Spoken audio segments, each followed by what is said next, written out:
করছো, তাড়াহুড়ো করো না, অপেক্ষা করো, ধৈর্য ধরো, মার খাও, জেলে যাও, শহীদ হও, আল্লাহর রাজ কায়েম হবেই হবে।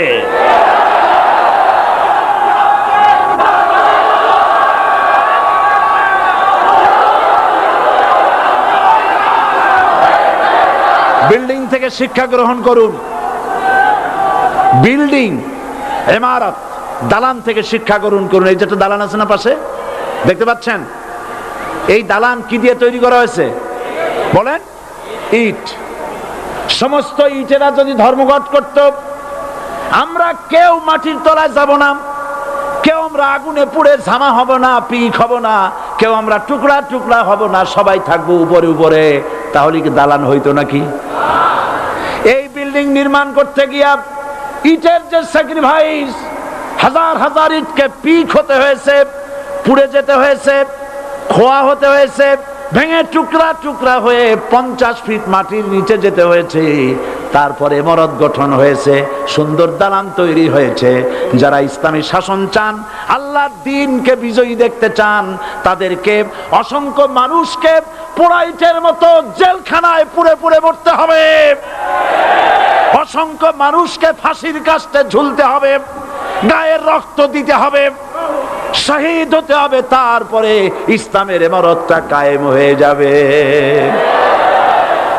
শায়ের কবি কি সুন্দর করে বলছেন, কবি সুন্দর করে বলছেন, ये शहादत गाहे उल्फत में कदम रखना, ये शहादत गाहे उल्फत में कदम रखना, लोग समझते हैं आसा है मुसलमान होना। মানুষেরা মনে করে মুসলমান হওয়া খুব সহজ জিনিস।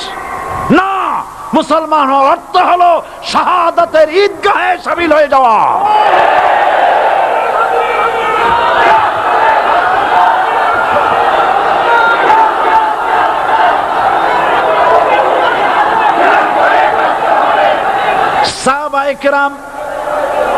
সাহাবায়ে কেরাম মার খেলেন, এবার স্বয়ং আল্লাহর নবীর গায়ে হাত তুলল। আবু জাহেল এসে হুজুরকে মারলেন, গলায় চাদর দিয়া এমন জোরে টান মেরেছে, রাসূলুল্লাহ পড়ে গিয়েছেন। হাদিসে এসেছে হুজুরের চোখ মোবারক ঠিকরে পড়ে যেতেছে, চেহারা মোবারক লাল হয়ে গিয়েছে, জমিনের উপর আছাড় মেরে ফেলেছে। রাসূলের এই অবস্থা দেখে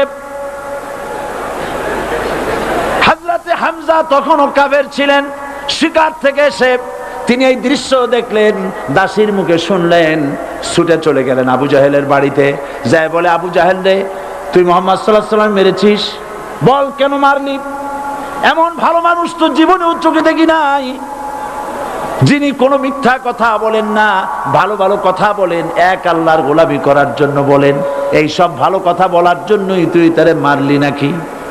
আরে আবু জাহেল, তুই কি মনে করেছিস মুহাম্মদ সাল্লাল্লাহু আলাইহি ওয়াসাল্লাম তার পিতা আব্দুল্লাহ মারা গেছে বলে মুহাম্মদ সাল্লাল্লাহু আলাইহি ওয়াসাল্লাম এতিম হয়ে গেছে মনে করেছিস নাকি? জেনে রাখ, মুহাম্মদ সাল্লাল্লাহু আলাইহি ওয়াসাল্লামের পিতা আব্দুল্লাহ মারা গেছে, কিন্তু চাচা হামজা তো মরে যায় নাই। হাতের ধনুক দিয়া এমন জোরে আঘাত মারলেন, আবু জাহেলের মাথা ফেটে রক্ত ফিনকি দিয়ে বেরিয়ে এলো।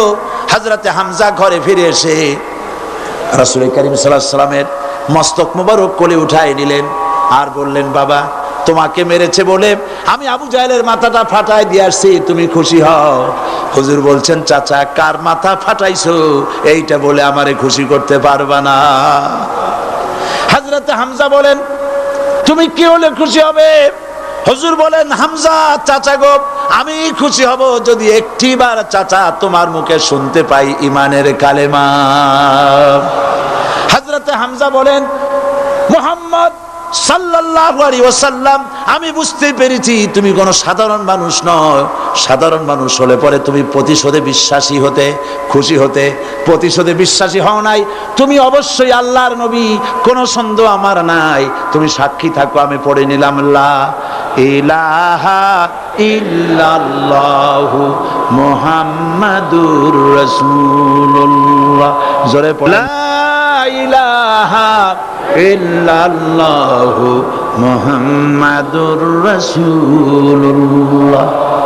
ঘাবড়াবার কারণ নাই। এর অর্থ এই নাই যে আপনারা কালেমার দাওয়াত দিবেন আর রাষ্ট্র শক্তি আপনারে পিটাইতেই থাকবে, আপনার কোনদিন আপনার সুদিন ফিরে আসবে না। বিষয়টা কি এমন না? আমার আল্লাহর ওয়াদা শুনুন, ওয়ালা তাহিনু ওয়ালা তাহজানু ওয়া আনতুমুল আলাউনা ইন কুনতুম মুমিনিন। মুমিন যদি হও আমি তোমাদেরকে বিজয় দান করব। সুবহানাল্লাহ বলেন। আজ যদি আমাদের উপরে বিপদ এসে থাকে তাহলে তার একমাত্র কারণ পূর্ণাঙ্গ ঈমানের অভাব আমাদের মধ্যে রয়েছে, ঠিক কিনা? আজ পৃথিবীতে সব থেকে মার খায় কারা? চিল্লায় বলো। আলজেরিয়ায় কারা? বসনিয়ায় কারা? চেচনিয়ায় কারা? প্যালেস্টাইনে কারা? আল্লাহ রাব্বুল আলামিন বলেন, সকল নবী তার কওমকেই বলে দাওয়াত দিয়েছেন, ইয়া কওমি ইবুদুল্লাহা মা লাকুম মিন ইলাহিন গায়রু। হে সম্প্রদায়, আল্লাহ ছাড়া কোন ইলাহ নাই, তার ইবাদত করো, তারই দাসত্ব করো, তার গোলামি করো। আল্লাহ পাক মুসা আলাইহিস সালামকে যখন নবুয়াত দিলেন, প্রথম যে হইলো, প্রথম ওহীটাই ছিল ইন্নানি আনাল্লাহ লা ইলাহা ইল্লা আনা ফা'বুদনি ওয়া আকিমিস সালাতা লিযিকরি। নিশ্চয়ই আমি আল্লাহ, আমি ছাড়া কোনো ইলাহ নাই, আইনদাতা নাই, বিধানদাতা নাই, সুতরাং আমার দাসত্ব করো এবং আমার শরণার্থে নামাজকে প্রতিষ্ঠা করো। মুসা আলাইহিস সালামকে আল্লাহ পাক ওহী দিয়ে তাকে পাঠালেন। কোথায় পাঠালেন? আল্লাহ পাক বলেন, ইযহাব ইলা ফিরআউনা ইন্নাহু তাগা। গোটা কওম নাফরমান, আল্লাহর আইন কেউ মানছে না। গোটা কওমের কাছে না পাঠাইয়া আল্লাহ পাক সর্বপ্রথম মুসা আলাইহিস সালামকে দাওয়াত নিয়ে কার কাছে পাঠালেন? ফেরাউনের কাছে। কারণ ফেরাউন হচ্ছে রাষ্ট্রশাসক। ফেরাউন কি? রাষ্ট্রশাসক। টিলা, নিচের পানি পাহাড়ের উপরে যায় না, উপরের পানি না নিচের থেকে উপরে যায়, উপরে পানি নিচে আসে। সুতরাং দেশ যারা চালায় এই লোকগুলি যদি ভালো হয়, গোটা দেশ ভালো হয়। আর সমস্ত মানুষটা যদি, রাষ্ট্র যিনি পরিচালনা করেন, এই লোকগুলি যদি খারাপ হয়, গোটা দেশ খারাপ হতে বাধ্য। এই জন্য আল্লাহ পাক বলছেন, সর্বপ্রথম তুমি ফেরাউনের কাছে যাও এবং এই কালেমার দাওয়াত দাও। হযরতে মুসা আলাইহিস সালাম ফেরাউনের কাছে গেলেন আর দাওয়াত দিলেন, ফেরাউন পড়ে নাও লা ইলাহা ইল্লাল্লাহ। একটি কথা আপনাদের মনে রাখতে হবে, দুনিয়ার কোন ফেরাউন, কোন নমরুদ, কোন সাদ্দাত, কোন হামান কেউ বলে নাই যে আমি আল্লাহ, আমি রাজ্জাক, আমি খালেক, আমি পৃথিবীর সৃষ্টি করেছি। কথা কেউ বলেছে? কেউ বলে নাই। কি বলেছে তারা? ফেরাউন বলেছে, মা আলিমতু লাকুম মিন ইলাহিন গায়রি, আমি তো জানি না আমি ছাড়া আরো কোনো ইলাহ আছে, এ কথা আমার জানা নাই, সুতরাং আমি হচ্ছি ইলাহ আর তুমি বলছো লা ইলাহা। তার মানে হচ্ছে ওই সময় পয়গম্বরেরা, আল্লাহর নবীর সাহাবীরা, তারা জানতেন যে আমরা কিসের দাওয়াত দেই, আর যারা শুনতো তারাও বুঝতো কিসের দাওয়াত শুনতেছি। আজ আমার দেশে একই কালেমার দাওয়াত দেওয়া হয়, কিন্তু মানুষেরা বুঝতে পারে না কি শুনতেছি। ভাষা জানার ব্যাপারে, বোঝার ব্যাপারে হলো আসল বিষয়। এটা বুঝাতে গিয়ে আমি মাঝে মধ্যে একটা দৃষ্টান্ত দেই এভাবে। একজনের একটা রেশনের দোকান ছিল, সেই দোকানে তার একটা ময়না পাখি ছিল। আর ময়না পাখিকে কথা শেখানো যায়, সেটা তো আপনারা জানেন। জি, ময়নাকে শিখায়েছে যে লাইন করুন, এক এক করে আসুন। ময়না এই কথা শিখেছে। সকালবেলায় যখন রেশনের দোকানে ভিড় পড়ে গেছে, তখন ওই পাখি খাঁচার মধ্যে বসে বলছে লাইন করুন, এক এক করে আসুন। একদিন খাঁচার দরজা খোলা পেয়ে পাখি উড়ে গিয়ে গাছের ডালে বসেছে। আশেপাশে যত পাখি ছিল তারা চিন্তা করলো এই রকমের পাখি তো কখনো দেখি নাই। ময়না তো দেখতে কাকের মতো না, শালিকের মতো না, দেখতে একটা ভিন্ন রকম। ওরা এসে চতুর্দিক থেকে এই নবান্ত এই যে নতুন এসেছে ওরে ঠোকরানো শুরু করেছে চতুর্দিক থেকে। ঠোকরানি খেয়ে ময়না বলতেছে লাইন করুন, এক এক করে আসুন। এখন ময়না তো বোঝে না যে কি বলতেছি, আর যে পাখিরা ঠোকরাচ্ছে তারাও তো বোঝে না যে কি শুনতেছি। ময়না যদি বুঝতো যে আমি কি বলি, সবাই মিলে ঠোকরায়, তাই জান বাঁচে না। লাইন করে ঠোকরাইনি তো কলজে যাবে, সব ঠোঁটে ঠোঁটে চলে আসে, বোঝে নাই। আমাদের অবস্থা তাই হয়েছে। এই যে আপনারা এখানে দাঁড়াইছেন কেন? যারা যেখানে দাঁড়ায় বসা মানুষেরা অনুরোধ করে বসায় দেন। এত বড় বিশাল মাহফিলে আপনি দাঁড়ায়া কোন মানুষকে কষ্ট দিবেন না, জায়েজ নাই। মুসলমানদেরকে কষ্ট দেওয়া কবিরা গুনাহ। বুঝতে পেরেছেন? যে যেখানে দাঁড়িয়েছে আপনারা বসা মানুষেরা তাদেরকে বসায় দেন। এত বড় বিশাল মাহফিলে আপনি দাঁড়ায়া কোন মানুষকে কষ্ট দিবেন না, জায়েজ নাই। মুসলমানদেরকে কষ্ট দেওয়া কবিরা গুনাহ। বুঝতে পেরেছেন? যে যেখানে দাঁড়িয়েছে আপনারা বসা মানুষেরা তাদেরকে বসায় দেন। সুতরাং এই কালেমার দাওয়াত যখন হযরতে মুসা আলাইহিস সালাম দিলেন, ফেরাউন বলল আমি তো জানি না যে আমি ছাড়া আরো কোন ইলা আছে, আইনদাতা তো আমি, তুমি নতুন কোথা থেকে আইনদাতা নিয়ে আসছো? ফেরাউন বলছে দেখো, আমারে বাদ দিয়া যদি অন্য কাউকে ইলা বলে তুমি মানো আর সেই শিক্ষা যদি যে জাতিকে দাও, তাহলে আমি তোমাকে ধরে লাআজআলান্নাকা মিনাল মাসজুনিন, আমি তোমাকে কারারুদ্ধ করব, আমি তোমাকে জেলখানায় ঢুকিয়ে দেব। রাষ্ট্রশক্তি প্রথম বাধা দিল কারা? বলেন সবাই। সেই বাধা কি ওখানে শেষ হয়েছে না এখনো আছে? আছে কিনা জোরে বলেন। আমি তোমাকে জেলখানায় ঢুকাবো। হযরতে মুসা আলাইহিস সালাম বলেন ফেরাউন রে, জেলের ভয় আমি করি না, আমার কি জেলের ভয় দেখায়া লাভ নাই। আমি আল্লাহ পাকের পয়গম্বর হযরতে মুসা আলাইহিস সালাম। ফেরাউনের দলবল আছে, লোক লস্কর আছে, তার অস্ত্রের অভাব নাই। আল্লাহ রাব্বুল আলামিন মুসা আলাইহিস সালামের কাছে একটা অস্ত্র দিয়া দিলেন। দিছিলেন কিনা? দিছিলেন কিনা? আল্লাহ পাক হযরত মুসা কে বলেছেন ওয়া মা তিলকা বিয়ামিনিকা ইয়া মুসা, মুসা রে তোমার হাতে ওটা কি? মুসা আলাইহিস সালাম বললেন এটা লাঠি। আল্লাহ পাক বললেন ফেলে দাও লাঠি। লাঠি ফালায় দিলেন। কি হয়ে গেল? হিয়া হাইয়াতুন তাসআ, লাঠি হয়ে গেল। এখন লাঠি পড়ে সাপ হয়ে গেল। সাপ দেখে নবী হোক, ওলি হোক, সাহাবী হোক আর আলেম হোক, সাপ দেখলে ভয় করে না মানুষের? মুসা আলাইহিস সালাম ভয় পাইছে। আল্লাহ রাব্বুল আলামিন হযরত মুসাকে শোনায় দিলেন খুযহা ওয়া লা তাখাফ সানুঈদুহা সিরাতাহাল উলা,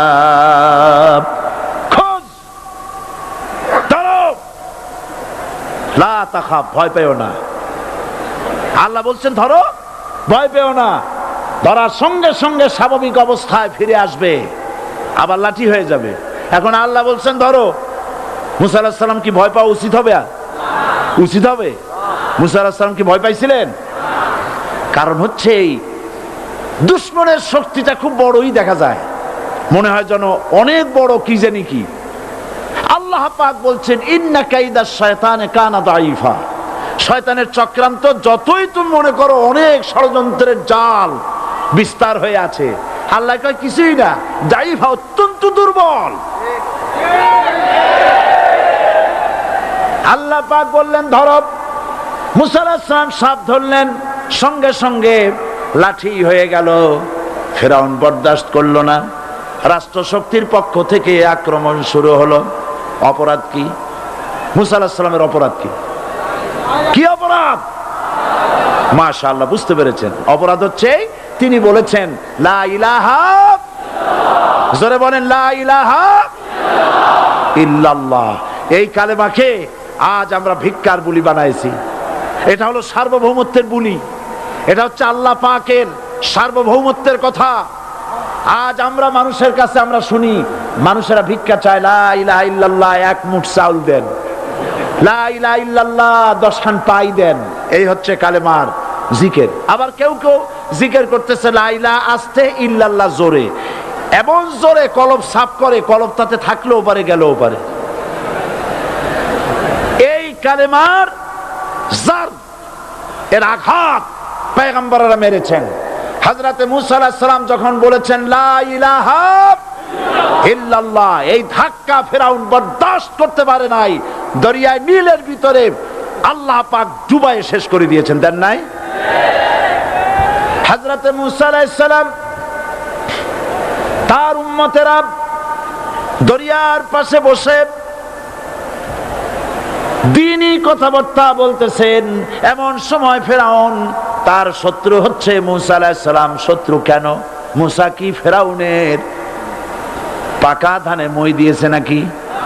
বলেন আপনারা। তার হালের গরু পিটায় মারছে নাকি? অপরাধ হলো তিনি আল্লাহর জমিনে আল্লাহর আইন প্রতিষ্ঠার কথা বলেছেন। এই শুধুমাত্র এই অপরাধে ফেরাউন তার দলবল নিয়ে 3 দিক থেকে আক্রমণ করেছে। মূসা আলাইহিস সালামের উম্মতেরা ভয় পেয়ে গেছেন। তারা বলছেন ইন্না লামুদরাকুন, আমরা পাকড়াও হয়ে গেছি। 3 দিকে সাড়াশি আক্রমণ, 3 দিকে শত্রু, একদিকে দরিয়া, পালাবার রাস্তা আছে? হযরত মূসা আলাইহিস সালাম ভয় পেয়ে গেলেন, সারেন্ডার করলেন না। হযরত মূসা আলাইহিস সালাম বললেন কাল্লা, কখনো নয়, ভয় পাওয়ার কোনো কারণ নাই। রব্বি সায়াহদিন, অবশ্যই আমার রব আমার জন্য রাস্তা করে দিবেন। ভয় পাইও না, আমার রব রাস্তা করে দিবেন।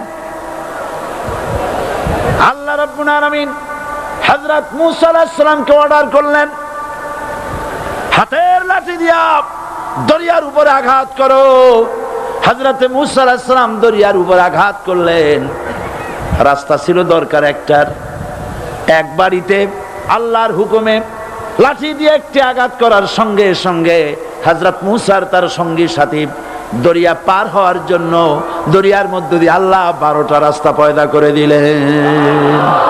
সে আল্লাহ আছে না নাই? এত আসতে বলেন কেন? ভয় পাওয়ার কারণ আছে? রাষ্ট্র শক্তি বাধা দিয়েছে সমস্ত নবীদেরকে। কেন? নবীদের চরিত্র খারাপ? জোরে বলেন, নবীদের চরিত্র খারাপ? নবীদের চাইতে মাসুম বেগুনাহ উন্নত চরিত্রের মানুষ আল্লাহর আকাশের নিচের জমিনের উপরে আর হয় নাই। তোমরা যে সব নেতাদের পিছনে দৌড়াও, অমুকের সৈনিক, নেতা নেতা করে মরো, এইসব নেতা যাদের পিছনে দৌড়াও, এই নেতাগুলি, আমি জিজ্ঞেস করি আপনাদেরকে, এই নেতাগুলি জীবনে একবারও জেনা করে নাই। এ ব্যাপারে অনুসারীরা আপনারা কি নিশ্চিত? মিথ্যা কথা জীবনেও কয় নাই, প্রতারণা করে নাই, ঠাট্টা করে নাই, বিদ্রুপ করে নাই, মদ খায় নাই, মানুষ হত্যা করে নাই। কিসের নেতা? নেতা হচ্ছেন সেই ব্যক্তি যিনি বলেছেন, ও আমার স্ত্রীরা, ও আমার সাহাবীরা, রাতের আধারে আমার মধ্যে যা আচরণ দেখতে পাও, দিনের আলোতে আমার মধ্যে যা দেখতে পাও, সবগুলি খুলে খুলে মানুষের কাছে বলে দাও। তার নাম বিশ্বনবী মুহাম্মদ রাসূলুল্লাহ সাল্লাল্লাহু আলাইহি ওয়াসাল্লাম।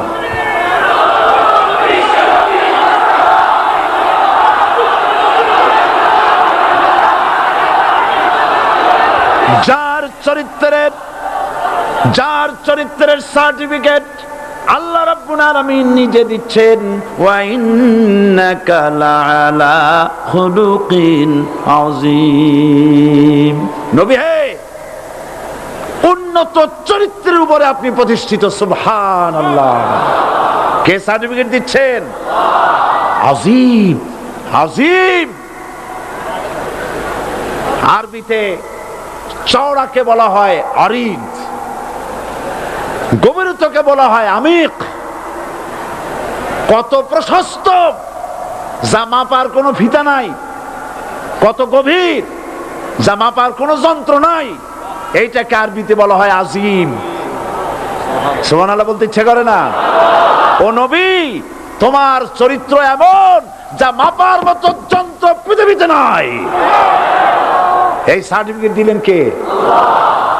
সমস্ত নবীরাই চরিত্রবান, নবীরা মাসুম, বেগুনাহ। সুবহানাল্লাহ বিহামদিহি। সেই নবীরা মার খান নাই? খেয়েছেন কিনা বলেন? কারা মেরেছে? রাষ্ট্রশক্তি। কারা মেরেছে? কারণ নবীরা বলেছেন লা ইলাহা ইল্লাল্লাহ। পড়েন সবাই, লা ইলাহা ইল্লাল্লাহ। আপনিও যদি নবীদের মতো, সাহাবীদের মতো বুঝা এই কলেমার দাওয়াত দেন, বাধা আসবেই। বোঝাবুঝির ব্যাপার, বুঝতেই সারলো।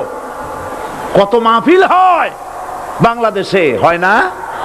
কোনো বাধা নাই, ঠিক কিনা? কত পূজা হয়, পার্বণ হয়, গান হয়, থিয়েটার হয়, গুনাগার বিবির গান হয়, কত কিছু হয়।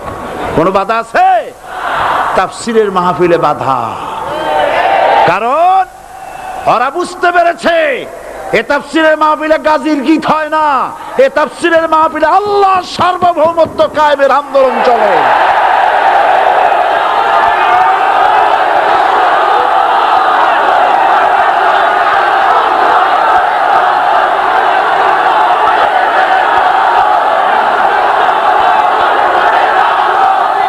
এবার দেখুন, এবার কলেমা বোঝেন, কালেমা বুঝুন।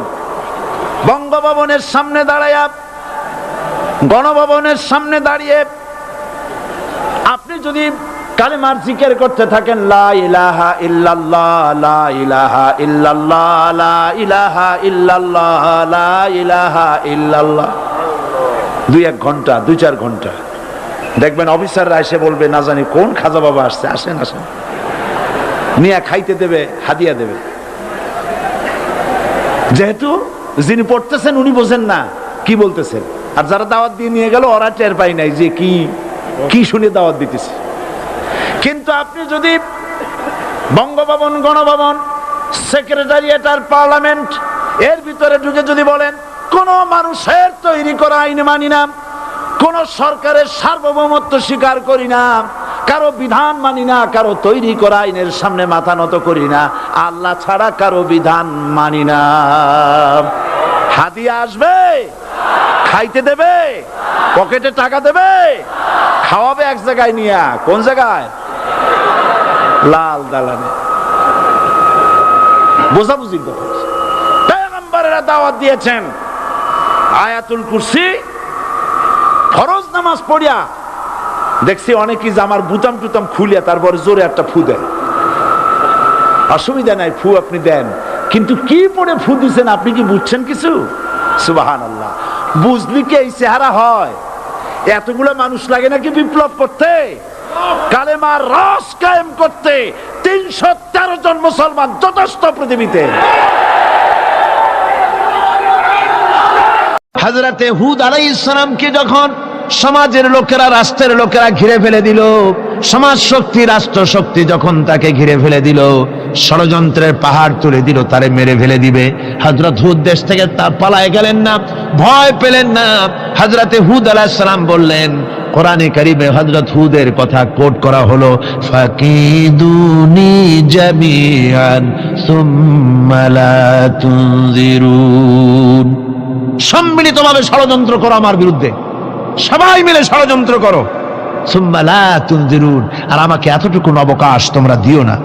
ইন্নী তাওয়াক্কালতু আলাল্লাহি রাব্বি ওয়া রাব্বিকুম, আমি ভরসা করেছি সেই আল্লাহর উপরে যার কুদরতি হাতের ভেতরে, যিনি আমাদের রব তোমাদেরও রব, আর যার কুদরতি হাতের ভিতরে তামাম পৃথিবীর জানগুলি যার হাতে, সে আল্লাহর উপরে ভরসা করেছি। ষড়যন্ত্র যদ্দূর আছে করতে থাকো, আমি ষড়যন্ত্র পরোয়া করি না। সুবহানাল্লাহ পড়েন। এটাই হলো মুমিনের কোয়ালিটি। শুধু ঈমান, লা ইলাহা ইল্লাল্লাহু মুহাম্মাদুর রাসূলুল্লাহ, গরুর গোশত খাই, আর রবিউল মাস আসতে পরে ইয়া নবী সালাম আলাইকা, ইয়া রাসূল সালাম আলাইকা, তারপরে গরম গরম জিলাপি আর রসগোল্লা খাইলাম খুব বেশি করিয়া, এর নাম মুমিন নয়। মুমিন হচ্ছে তার চলায় ফেরায় ওঠায় বসায় সাহসিক তার এক আন্দাজ তৈরি হবে সে। আমার ভাইয়েরা, বিপদে অবিচলতা আমাদেরকে পয়গম্বরেরা শিক্ষা দান করেছেন। আমরা দেখতে পেয়েছি বিশ্বনবী জনাবে মুহাম্মদুর রাসূলুল্লাহ সাল্লাল্লাহু আলাইহি ওয়াসাল্লাম হিজরতের রাত, কাফেরেরা চতুর্দিকে দাঁড়ানো, হযরত জিবরাইল এসে বলেন, ইয়া রাসূলুল্লাহ, হে কাফেরেরা চতুর্দিকে ঘিরে দাঁড়িয়েছে, গভীর রাত, এখন হাতে তাদের তরবারি, সকাল হলে পরেই তারা আপনাকে মেরে ফেলে দিবে, তাড়াতাড়ি ওঠেন, মদিনার দিকে চলে যান। ইব্রাহিম আলাইহিস সালামকে আগুনে ফেলানো হচ্ছে। ফেরেশতা বলছে, ইব্রাহিম তোমারে আগুনে ফেলায় দাও, হতেছে আমার কাছে সাহায্য চাও, আমার কাছে ক্ষমতা আছে, আগুনগুলো উঠাইয়া নমরুদের বংশ জ্বালায় দেব। হযরত ইব্রাহিম ফেরেশতার কাছে সাহায্য চাইছিলেন নাকি? তিনি বললেন, ফেরেশতা তোমার কাছে সাহায্য কেন চাইব? আমি তো এমন কোন অন্ধ আল্লাহর ইবাদত করি না যেই অন্ধ স্রষ্টা তার গোলামের দুঃখ দুর্দশা না দেখেন। আমি তোমার কাছে সাহায্য চাইব না। হযরত ইব্রাহিম আলাইহিস সালাম পাশ করলেন। কি বলেন, পাশ করছেন না? ঈমানের পরীক্ষায় পাশ। আগুনের মধ্যে হযরত ইব্রাহিমকে যখন ফেলানো হচ্ছে, রব্বুল আলামিন আগুনের প্রতি নোটিশ করে দিলেন, ইয়া নারু কুনি বারদাও ওয়া সালামান আলা ইব্রাহিম। আগুন আমার ইব্রাহিমের জন্য শান্তিদায়ক, ঠান্ডা হয়ে যা। এখন কি আর আগুনের বাপের ক্ষমতা আছে ইব্রাহিমের পোড়ানো? আর ক্ষমতা নাই। আমার বন্ধুগণ, ইব্রাহিম আগুনের ভিতরে আরামে বসা আছেন, আর ওদিকে নমরুদ বসে বসে দেখতেছে দূর থেকে। ইব্রাহিম তো জ্বলে না, গায়ের মধ্যে আগুন জ্বলে গেল। ডাক দিয়া কয়, আগুন তোর হলো কি? কেন জ্বালাইতে পারিস না আমার দুশ্মন রে? হলোটা কি তোর? তোর কি জ্বালানো শক্তি বন্ধ হয়ে গেল নাকি? আগুনের ভিতর থেকে জবাব এলো, নমরুদ রে, আমার ভিতরে জ্বালানো শক্তি আছে কি নাই যদি প্রমাণ করতে চাও, টেস্ট করতে চাও, তুই নিজে আয়, তোরে শুদ্ধ তামাম দুনিয়া জ্বালাই দিতে পারি, ইব্রাহিমের এক গাছা পশমও জ্বালাই দিতে পারি না। তার কারণ হচ্ছে আমি হচ্ছি মাখলুক, আল্লাহ হচ্ছেন খালিক। আল্লাহ আমাকে বলেছেন না জ্বালাতে, তুমি 1000 বার বললেও আমি ইব্রাহিমকে জ্বালাইতে পারবো না। কোরআনে কারিমে ঘটনা বলে মুমিনদেরকে সাহস দেওয়া হচ্ছে, মুমিনেরা দ্বীনের কাজ করতে গিয়ে বিপদ আবাজ আসবে, ঈমানের দাবি হলো বিপদ আসবে, আর বিপদ আসলে ঘাবড়ায় যেও না, মুসিবতে পড়ে চিন্তায় পেরেশানে হয়রান হয়ে যেও না। বিশ্বকবি আল্লামা ইকবাল কি সুন্দর করে বলেছেন, আজ ভি হোক জু ইব্রাহিম কা ইমা पैदा आग कर सकती है एक अंदाज गुलिस्तां पैदा। ইব্রাহিমের ঈমান যদি আজিও কোথাও হয় বিদ্যমান, করতে পারেন অগ্নিকুণ্ডে খুবসুরত এক গুলিস্তান।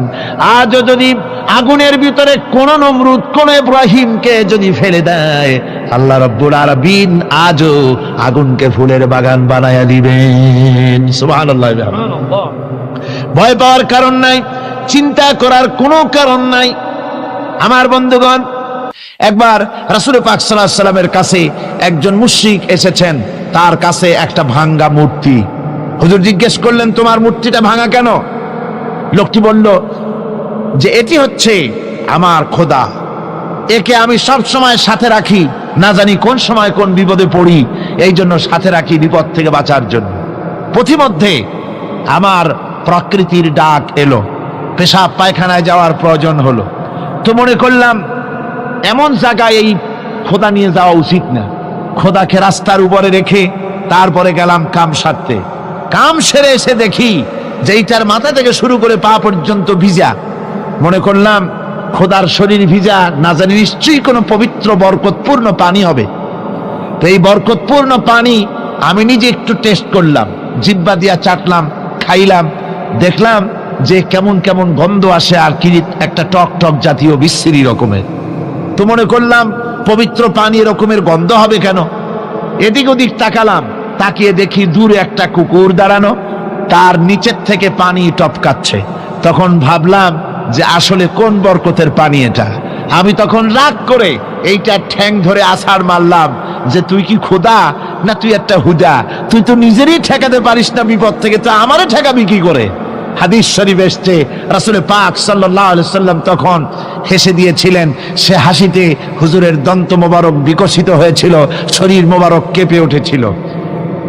হুজুর জিজ্ঞেস করলেন, আমার কাছে কি বক্তব্য এসেছো? লোকটি বলছে, হুজুর আমার কাছে আজকে এইসব জিনিসের ব্যর্থতা, অসারতা ধরা পড়েছে, আমি তৌহিদের আশ্রয় নিতে এসেছি।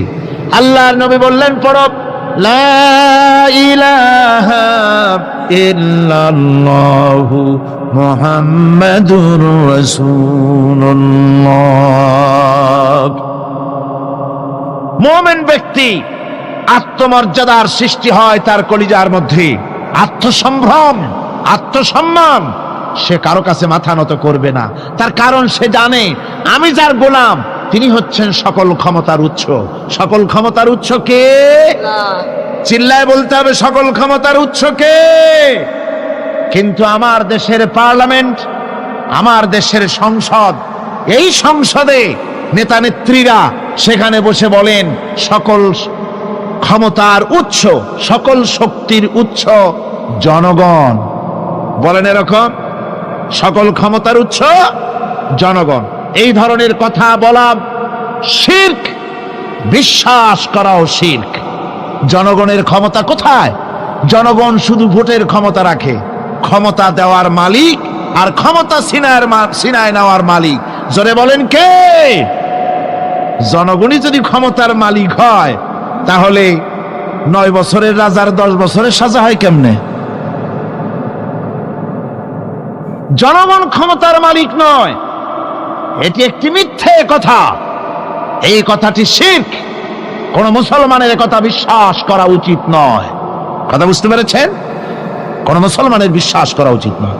আল্লাহ পাক পরিষ্কার বলেছেন, আন্নাল কুওয়াতা লিল্লাহি জামিয়া, সমস্ত ক্ষমতার উৎস কেবলমাত্র আল্লাহ সুবহানাহু ওয়া তাআলা।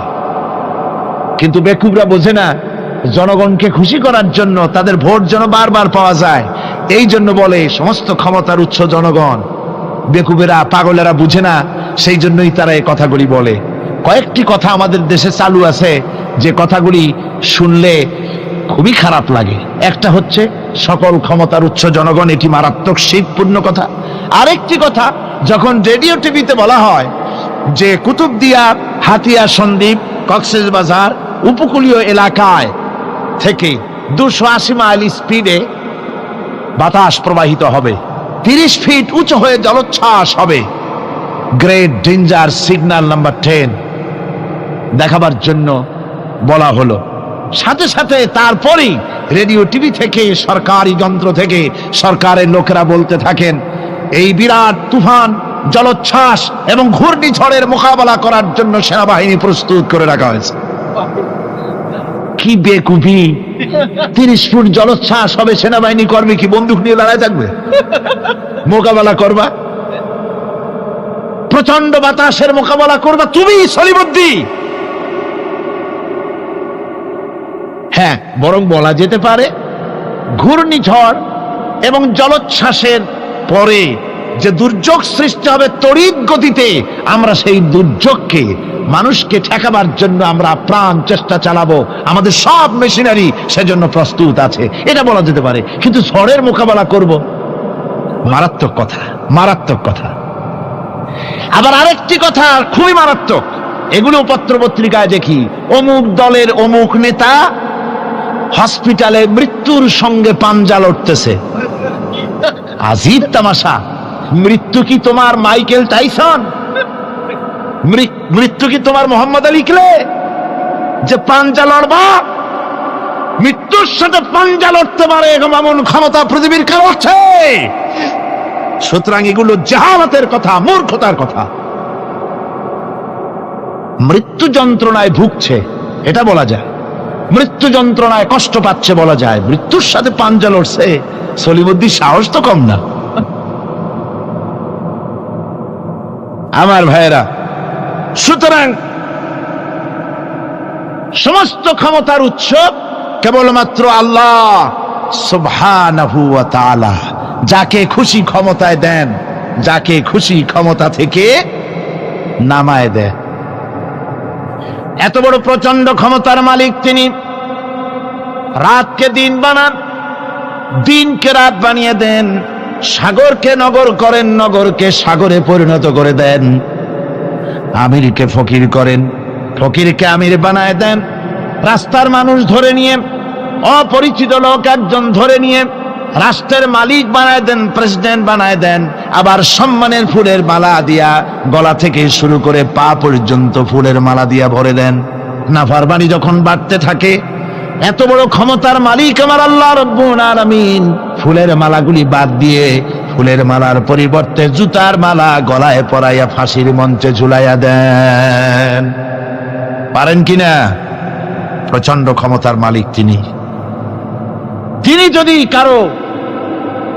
কারো ক্ষমতা ছিনিয়ে নিবেন, এটা যদি সিদ্ধান্ত হয়, পৃথিবীর মানুষ তাকে ক্ষমতার উপরে রাখতে পারে?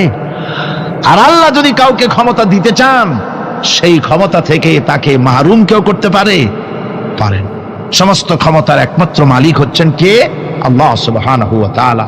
মানুষেরা বোঝে না, তাই আত্মম্ভরিতা ক্ষমতার মোহে কি করবে দিশা করতে পারে না। এই জন্য যারা মুমিন হবে তাদের এই চিন্তা মনের মধ্যে থাকবে, আত্মমর্যাদা আসবে, কারো সামনে হাত পাতবে না, হাত পাতবে তো আল্লাহ সুবহানাহু ওয়া তাআলার কাছে, কাউকে ভয়ও করবে না।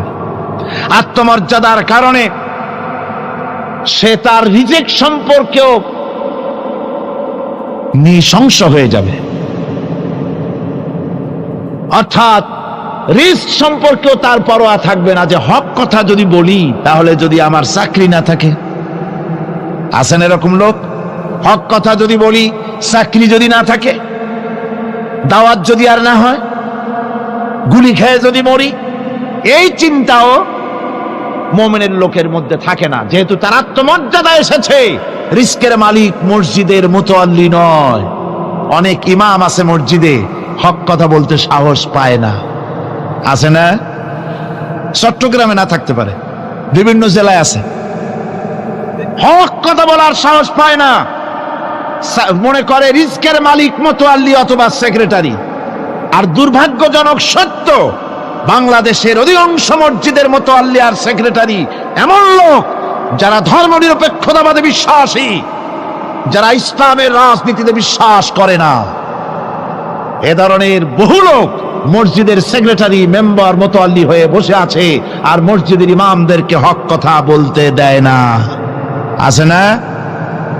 ইমাম সাহেবরা, আমি কিন্তু পাইকারি কথা বলছি না, আলহামদুলিল্লাহ যোগ্যতা সম্পন্ন ইমাম আছেন যারা কথা বলেন।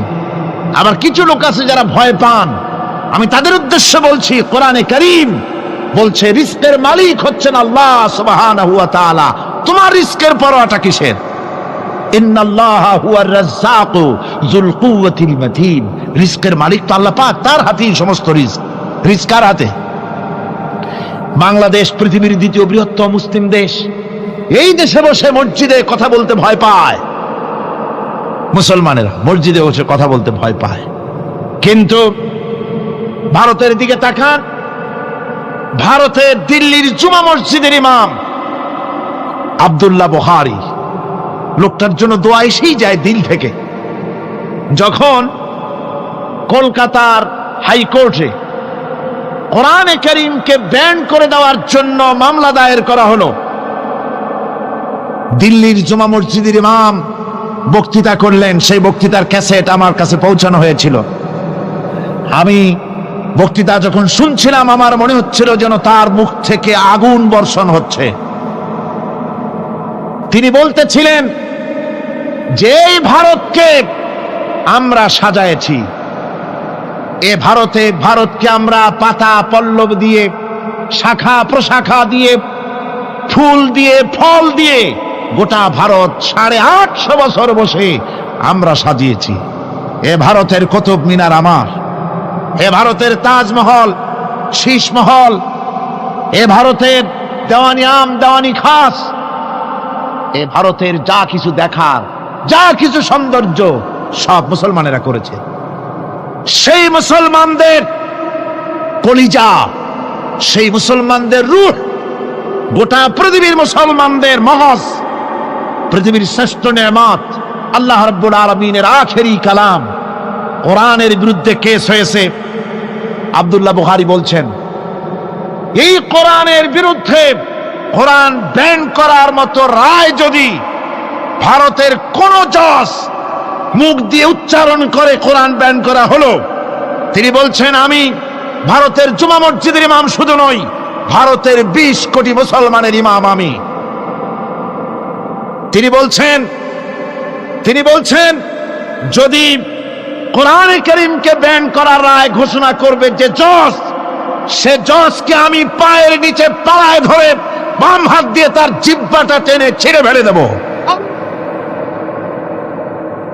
আমার দেশে ভারতের মসজিদের ভেতরে ইমামরা যে কথা বলতে সাহস পায়, আমার দেশের মসজিদের অনেক ইমাম, আগে যারা একটু সাহস পেত, এখন আবার অনেকের মধ্যে কোন জেলায়, চিটাগং না কিন্তু কোন জেলায় সাহস একটু কমে গেছে।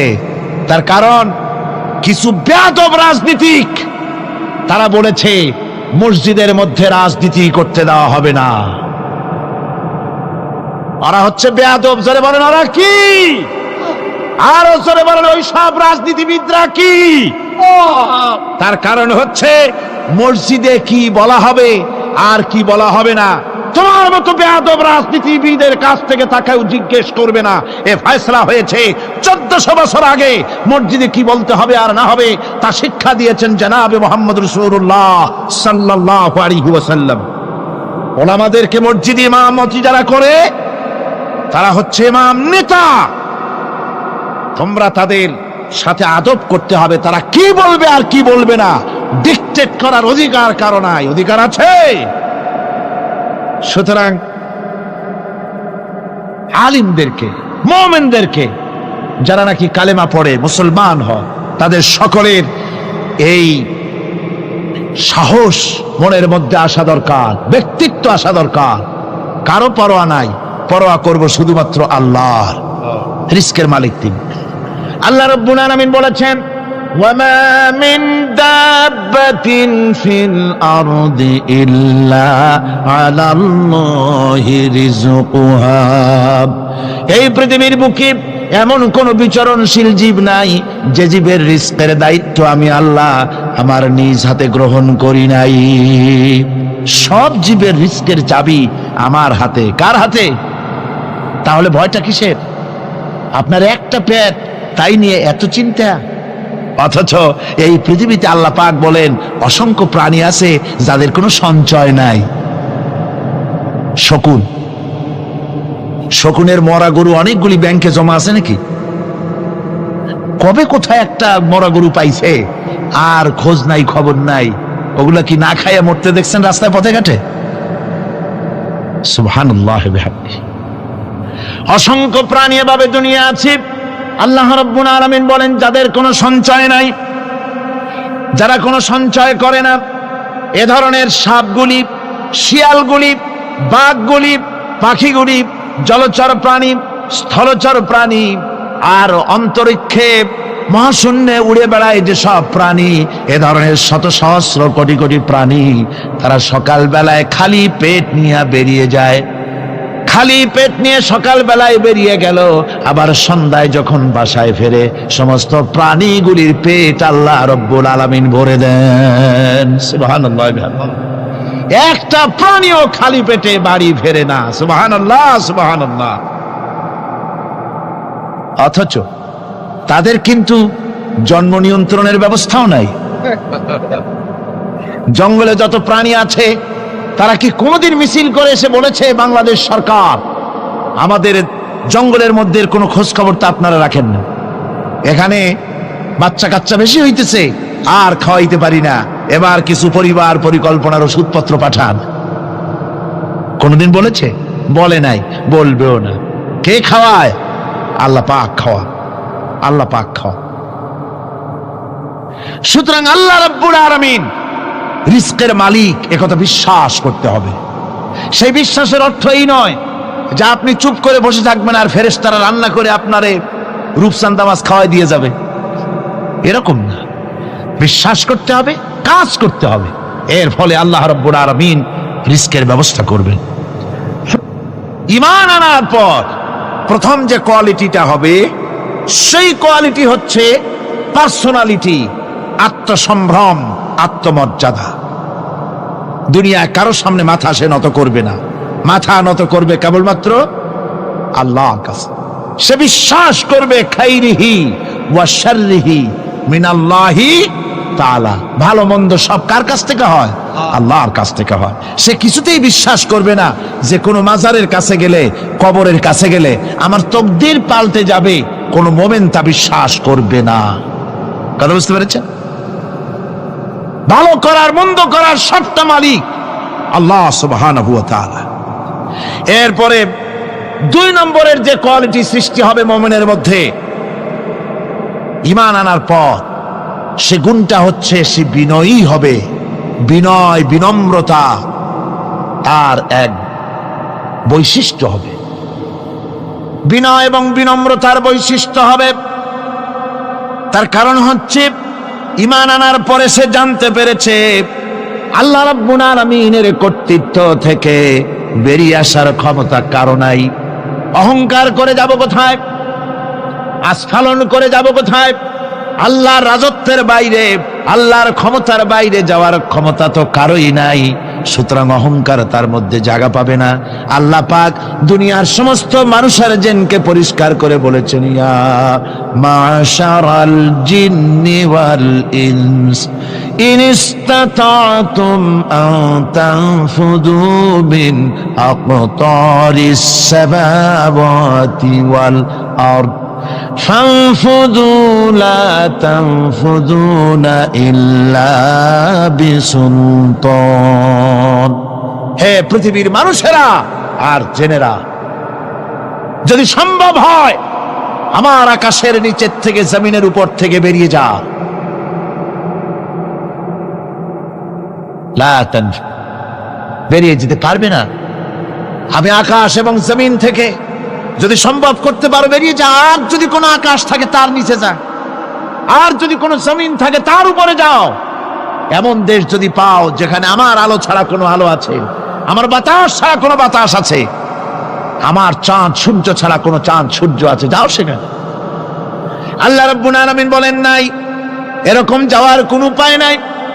আমি আল্লাহ রাব্বুল আলামিন আকাশ আর জমিন দিয়ে প্যাকেট করে রেখেছি, আটকায় রেখেছি। আমার রাজত্ব থেকে, আমার ক্ষমতা থেকে, আমার কর্তৃত্ব থেকে বেরিয়ে যাওয়ার ক্ষমতা কোনো মানুষের নাই, কোনো জিনের নাই, কোনো প্রাণীর নাই।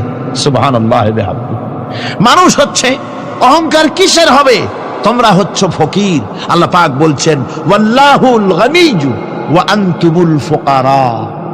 আল্লাহ হচ্ছেন গনি। আল্লাহ কি? গনি, বেনিয়াজ, বেপরোয়া। ফাআলুল লিমা ইউরিদ, যা খুশি তাই করে, কারো মুখাপেক্ষী তিনি নন। কোরআনে কারীমে রব্বুল আলামিন বলেছেন, নবী আপনি আমার ব্যাপারে, আমার গুণাবলীর ব্যাপারে বলুন। কুল হুয়াল্লাহু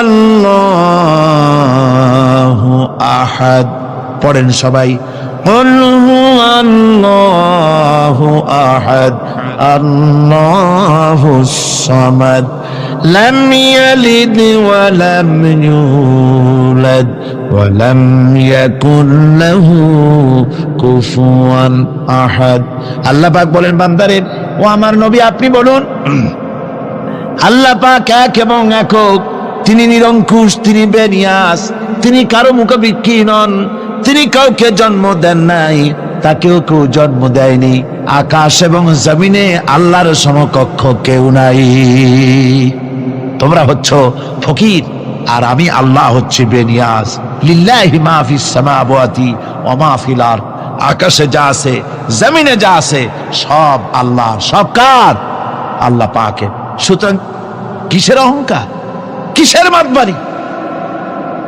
মানুষ পেছনের কথা ভুলে যায়, মোটেই চিন্তা করে না একটু আগে যারা ক্ষমতায় ছিল আজকে তারা ক্ষমতা হারা, আজকে যারা ক্ষমতায় এলো তারা আবার ক্ষমতা মসনদে বসে দুনিয়ার সব বিপদ আপদ ভুলে যায়।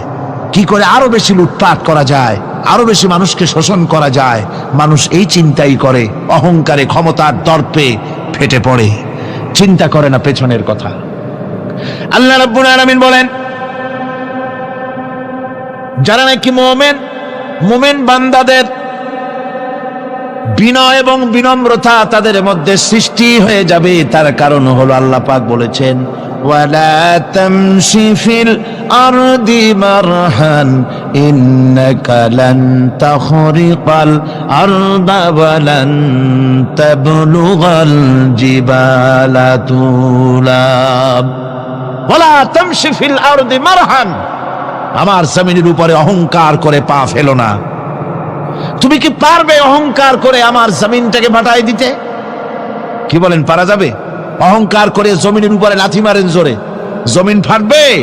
ফাটবে না, আপনার পা ছিঁড়ে যাবে। আপনি কি পারবেন অহংকার করে পাহাড়ের উচ্চতা লাফ দিয়ে ছাড়াই যেতে পারবেন? তাও পারবেন না। সুতরাং আল্লাহ পাকের উপরে ঈমান আনলে পরে তাদের মাথা এভাবে নত হয়ে যায়, অহংকার তাদের মধ্যে জায়গা পায় না। অহংকার কিসের অহংকার তোমার? মানুষ তার জন্মের কথা, কোরআনে কারীম বলে মানুষ কি তার জন্মের কথা স্মরণ করে না? তোমার তো এমন অবস্থা ছিল, দুনিয়ায় উল্লেখযোগ্য বিষয়বস্তু হিসাবে তুমি পরিগণিত ছিলে না। তুমি হচ্ছ, তোমার জন্মের উৎস কথা হচ্ছে এক ফোঁটা নাপাক পানি, এমন নাপাক পানি যা শরীর থেকে নির্গত হলে পরে গোসল করা ওয়াজিব হয়ে যায়, এমন এক ফোঁটা নাপাক পানি যার জন্মের উৎস, তার আবার অহংকার কিসের? পৃথিবীতে অহংকার যারাই করলো আল্লাহ পাক তাদেরকে ভালো করে দেখায় দিলেন। নমরুদকে দেখায়ছেন, ফেরাউনকে দেখায়ছেন, যুগের ছোট ছোট নমরুদ ফেরাউন যেখানে যেখানে খুদে খুদে ফেরাউন হয়েছে আল্লাহ সকলকেই দেখিয়ে দিয়েছেন, দেন নাই? দেখিয়ে দিয়েছেন। সুতরাং মাথা নিচু করে চলতে হবে, বিদ্যার বড়াই করা চলবে না। কত লেখাপড়া করেছো তুমি? এমএ পাস করেছো, তাতে কি হয়েছে? সবে মাত্র বর্ণবোধ পড়েছো, জ্ঞানের রাজ্যে পা ঢুকিয়েছো, এখনো কিছু শেখনি। টাইটেল পাস করেছো, তো কি হয়েছে? কদ্দুর শিখেছো? নিউটনের মতো মানুষ মৃত্যুর সময় বললেন, জ্ঞান সমুদ্রের বেলাভূমিতে দাঁড়িয়ে সামান্য বালু কণা নিয়ে নাড়াচাড়া করলাম, অথই সমুদ্রের কিছুই দেখতে পারলাম না। শেখ সাদী রহমতুল্লাহ আলাইহি ইন্তেকালের সময় বলেছেন, মালুম শোধ কি হিচ মালুম না শোধ, সারা জীবন সাধনা করে বুঝিলাম ইহা যে কিছুই বুঝিলাম না। এগুলি হচ্ছে জ্ঞানীদের কথা। আর কোন রকম ইউনিভার্সিটির বারান্দা দিয়ে 3-4 দিন হাঁটছে, কয় যে সব বুঝি। কি বুঝছো? কয় দেয়ার ইজ নো গড, স্রষ্টা বলতে কেউ নেই। পাগল কি আর গাছে ধরে মিয়া? সুতরাং বিদ্যার বড়াই চলবে না, স্বাস্থ্যের বড়াই চলবে না, অর্থের বড়াই চলবে না। অর্থের বড়াই করবে, কত অর্থ তোমার হয়েছে? আল্লাহ যদি ইচ্ছে করেন ব্রেনের মধ্যে, মগজের মধ্যে এমন টিউমার করে দিবেন, মগজের মধ্যে এমন ক্যান্সার করে দেবেন, হার্টের ভিতরে এমন ক্যান্সার লাগায় দিবেন, 14 গোষ্ঠী বিক্রি করলে ঔষধের পয়সা হবে না। পারবে কিনা আল্লাহ কন? জোরে বলবেন, পারবেন কিনা? এমন বহুত অসুখ আছে ডাক্তাররা বোঝেই না ঔষধ দেবে কি। হযরত ইউনূস আলাইহিস সালাম মাছে তারে গিলে ফেলে দিল, হতাশায় তিনি হার্ট ফেল করেন নাই। মাছের পেটের মধ্যে যদি কেউ চলে যায়, বেরিয়ে যাওয়ার জন্য কোনো ব্যাকডোর আছে নাকি কন? পালাবার কোন রাস্তা আছে? মাছের পেটের জানালা দরজা আছে কিছু? কিছুই নেই। তিনি হতাশ হলেন না, মাছের পেটের ভেতরে বসে হযরত ইউনূস আলাইহিস সালাম বুক ভরা আশা নিয়ে আল্লাহর দরবারে তিনি ঘোষণা করলেন, লা ইলাহা ইল্লা আনতা সুবহানাকা ইন্নী কুনতু মিনাজ জালিমিন। পড়েন না সবাই, লা ইলাহা ইল্লা আনতা সুবহানাকা ইন্নী কুনতু মিনাজ জালিমিন। হযরত ইউনূস আলাইহিস সালাম বললেন, আল্লাহ তুমি ছাড়া কোনো ইলাহ নাই, তোমার পবিত্রতা ঘোষণা করছি, আমি জালিমদের অন্তর্ভুক্ত হয়ে গেছি।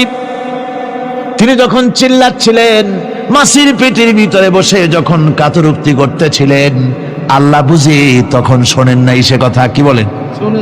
আল্লাহ বুঝি তখন তন্দ্রায় বা নিদ্রায় ছিলেন? না, আল্লাহ পাক কি ঘুমান? তন্দ্রায় যান? লা তাখুযুহু সিনাতুন ওয়ালা নাওম।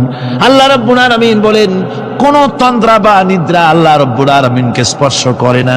হযরত ইউনূস আলাইহিস সালাম যখন মাছের পেটের ভিতরে বসে চিৎকার মারলেন, আল্লাহ পাক বলেন, ইউনূস রে, তোমার ওই ডাক কেউ শোনে নাই, দুনিয়ার কোন রাজা বাদশাহ শোনে নাই, দুনিয়ার কোন বন্ধু বান্ধব তোমার শোনে নাই, কিন্তু আমি তোমার আরশের মালিক, আমি রব্বুল আলামিন শুনেছি।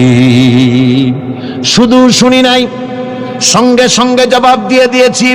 ফাস্তাজাবনা লাহু ওয়া নাজ্জাইনাহু মিনাল গাম্মি। পড়েন, ফাস্তাজাবনা লাহু ওয়া নাজ্জাইনাহু মিনাল গাম্মি ওয়া কাযালিকা নুজিল মুমিনিন।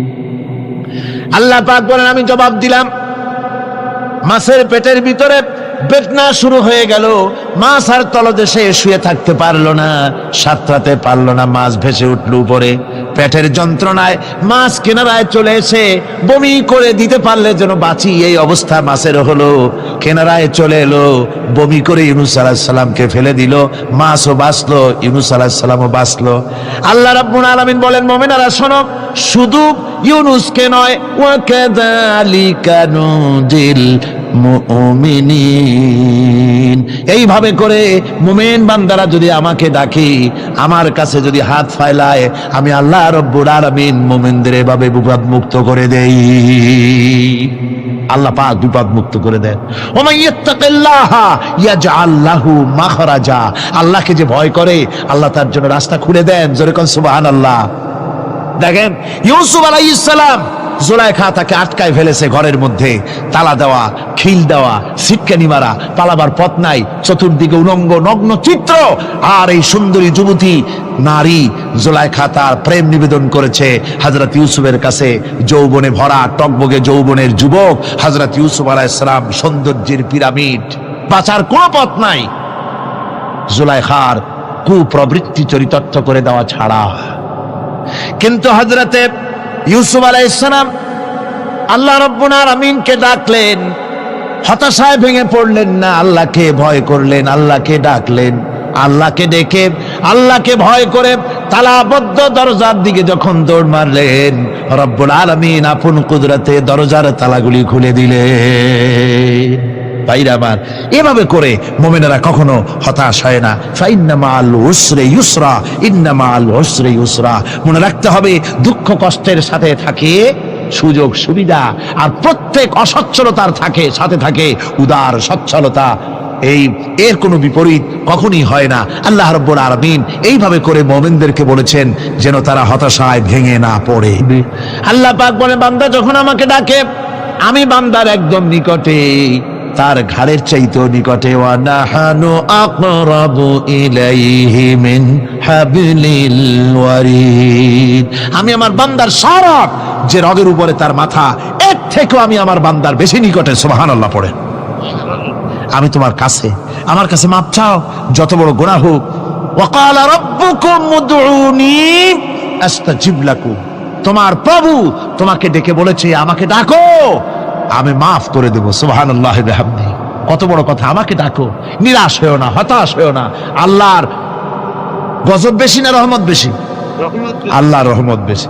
হাদিসে কুদসির ভিতরে এসেছে, আল্লাহ পাক বলেছেন, কোন বান্দা যদি আমার দিকে এক বিগত অগ্রসর হয়, আমার রহমত তার দিকে এক হাত এগিয়ে যায়। কোন বান্দা যদি আমার দিকে হেঁটে আসে, আমার রহমত তার দিকে দৌড়ে যায়। বান্দা যখন আল্লাহর দরবারে দুহাত উঁচু করে চোখের পানি ফেলে দেয়, মুসলিম শরীফের হাদিসের ভিতরে এসেছে, গভীর রাতের তৃতীয় অংশে আল্লাহ রাব্বুল আলামিন প্রথম আকাশে আসেন আর ডেকে বলেন, পৃথিবীতে আছো নাকি কেউ গুনাহ করে জীবন বরবাদ করে দিয়েছো, আমার কাছে মাপ চাও। ঋণগ্রস্ত আছো, অসুস্থ আছো, অপমানিত আছো, কে আছো মাজলুম, আমাকে ডাকো, আমার কাছে বলো, আমি ডাকের সাড়া দেব, জীবনের আশা পূরণ করে দেব। ওই সময় যেই সমস্ত লোকেরা কান্দে তাহাজ্জুদের নামাজ পড়ে, আল্লাহ জিজ্ঞেস করেন ফেরেশতারা, অমুক অমুক দেশে অমুক অমুক বান্দারা কান্দে কেন? ফেরেশতারা বলে, রব্বুল আলামিন তুমি তো ভালো করে জানো। আল্লাহ বলেন, জানি, তবুও তোমাদের মুখে শুনতে চাই। তারা বলে, রব্বুল আলামিন তোমার এই বান্দা গুনাহ করেছি, গুনার জন্য মাপ চায়, জাহান্নাম থেকে বাঁচতে চায়। আল্লাহ পাক বলেন, ফেরেশতারা আমার এই বান্দারা আমারে দেখেছে নাকি? বলে দেখে নাই। বলে আমার দোজখ দেখেছে নাকি? বলে না, তাও দেখে নাই। আমার বেহেশত দেখেছে নাকি? বলে না, তাও দেখে নাই। আল্লাহ পাক বলেন, ফেরেশতারা সাক্ষী থাকো, ওরা আমাকে দেখে নাই, আমার বেহেশত দোজখ কিছুই দেখে নাই, শুধুমাত্র আমার নবীর কথা, আমার কোরআনের কথা বিশ্বাস করে আরামের ঘুমকে হারাম করে যেভাবে তারা কাঁদতেছে, সাক্ষী থেকে যাও ফেরেশতারা, আমার রহমতের দরিয়ায় জোশ মেরেছে, আমার ওই ক্রন্দনরত বান্দাগুলিকে আমি আল্লাহ মাফ করে দিলাম। সুতরাং মুমিন বান্দা যারা, আল্লাহর মুমিন বান্দা যারা, এই ঈমানের কোয়ালিটি, এটাও হতাশায় নিরাশায় ভেঙে পড়বে না। গুনাহ তো মানুষই করে, গুনাহ হয়ে গেছে, মাপ চাও। তোমার গুনাহ কদ্দুর? তোমার গুনাহ যদি হয় পাহাড় সমান, আল্লাহর রহমত আকাশ সমান। জাহান্নামের কঠিন শাস্তি থেকে বাঁচতে হলে আল্লাহর প্রতি ঈমান আনতে হবে। আর ঈমান আনলে যে কোয়ালিটিগুলি হওয়া উচিত, সেগুলি আমি আপনাদের সামনে আলোচনা করছি। এরপর আরেকটি কোয়ালিটি হবে মুমিনের, তা হলো কঠোর কঠিন বিপদে অবিচল থাকবে, বিপদে ভেঙে পড়বে না। বিপদ আপদ, শত্রুতা, ক্ষয় ক্ষতি যা কিছু হয় সবই আল্লাহর পক্ষ থেকে, এটা মেনে নিতে হবে এবং ধৈর্য ধারণ করতে হবে। বিপদ মুসিবত শুধু উম্মতের জন্য নয়, দুনিয়ার সমস্ত নবীদের বিপদ এসেছে, হয় নাই? নবীদের বিপদ আসে নাই? কোরআনে কারীম থেকে শুনুন, আল্লাহ রাব্বুল আলামিন বলেন, وَكَذَلِكَ جَعَلْنَا لِكُلِّ نَبِيٍّ عَدُوًّا مِنَ الْمُجْرِمِينَ। আল্লাহ পাক বলেন, এমনি করে আমি সকল নবীদের শত্রু বানিয়ে দিয়েছি সব পাপিষ্ঠ আর অপরাধ প্রবণ লোকদেরকে। প্রত্যেক যুগে নবীদের শত্রু ছিল, প্রত্যেক যুগে নবীদের কি ছিল? শত্রু ছিল। সে শত্রু কারা ছিল? আল্লাহ পাক বলছেন, নবীদের শত্রু ছিল পাপিষ্ঠ আর অপরাধ প্রবণ লোক, এরাই ছিল নবীদের দুশমন। রাসূলগণের অবস্থা যদি এই হয়, তাহলে তার উম্মত, ওই দিনের ধারক বাহক যারা, তাদের বুঝি বিপদ আপদ হবে না নাকি? হবে কিনা? তো ইসলামের বিরোধিতা যারা করে, কোরআনের পরিভাষায় বলা হয়েছে ইসলামের দুশমন, নবীদের দুশমন। দুনিয়ার সব পাপিষ্ঠ আর অপরাধ প্রবণ লোকেরাই ইসলামের দুশমন হয়, নবীদের দুশমন হয়। আজও দেখেন, আজও তাকিয়ে দেখেন, ইসলামী আন্দোলনের বিরোধিতা যারা করে তারা পাপিষ্ঠ চরিত্রের কিনা। তাকায় দেখেন, খুঁজে দেখেন, সর্বত্র খুঁজে দেখুন, খুঁজে দেখুন যারা ইসলামী আন্দোলনের বিরোধিতা করে, যারা ইসলামকে মিটিয়ে দেওয়ার চেষ্টা করতেছে, যারা ইসলামকে মৌলবাদ বলে, ইসলামকে সাম্প্রদায়িক বলে। কোরআনে কারীমের কথা কত স্পষ্ট যে নবীদের দুশমন হয়, ইসলামের দুশমন হয় মুজরিম লোকেরা, অপরাধ প্রবণ আর পাপিষ্ঠ লোকেরা।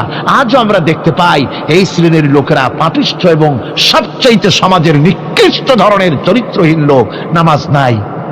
আপনি খুঁজে দেখেন, ইসলামী আন্দোলনের বিরোধিতা যারা করছে, যারা নেতৃত্ব দিচ্ছে, নামাজ নাই, রোজা নাই, চরিত্র নাই, হজ নাই, যাকাত নাই, মদ, জুয়া, জেনা, ব্যভিচার ইত্যাদিতে লিপ্ত। চেহারা দেখলে ছেলেপেলেরা 2 গ্লাস পানি খায়, ভর ছোটে। কথা ঠিক কি দেখো? এই হলো অবস্থা। মারে কেন? মুমিনদেরকে, পয়গম্বরদেরকে, সাহাবীদেরকে এবং ঈমানদারদেরকে মারে কেন? তার কারণ হচ্ছে আল্লাহ রাব্বুল আলামিন বলেছেন, ওয়া মা নাকামু মিনহুম ইল্লা আইয়ুমিনু বিল্লাহিল আজিজিল হামিদ। কাফিররা ঈমানদার লোকদেরকে অন্য কোন অপরাধী নির্যাতন চালায় না, নির্যাতন চালায় শুধু এই কারণে যেহেতু মুমিন লোকেরা পরাক্রমশালী, আল্লাহ রাব্বুল আলামিনের দ্বীনকে কায়েম করতে চায়, তার উপরে ঈমান এনেছে, এই কারণেই তারা মারে। ঠিক কিনা কন? যুগে যুগে নবীদের উপরে, সাহাবীদের উপরে যে অত্যাচার হয়েছে, সেই অত্যাচার এই কারণেই হয়েছে, অন্য কোনো কারণে নয়। এই কঠিন বিপদে অবিচলতা এবং ধৈর্যের দৃষ্টান্ত নবীগণ পেশ করেছেন পৃথিবীর বুকে। আমরা দেখেছি ইব্রাহিম আলাইহিস সালামকে আগুনে ফালানো হয়েছে, আছে না কোরআন শরীফে? আমি কিন্তু গল্প করতেছি না, সব কোরআনের কথা। কিসের কথা? ইব্রাহিম আলাইহিস সালামকে আগুনে ফালানো হচ্ছে। অপরাধ কি? অপরাধ হচ্ছে হযরত ইব্রাহিম আলাইহিস সালাম দাওয়াত দিয়েছেন লা ইলাহা ইল্লাল্লাহ।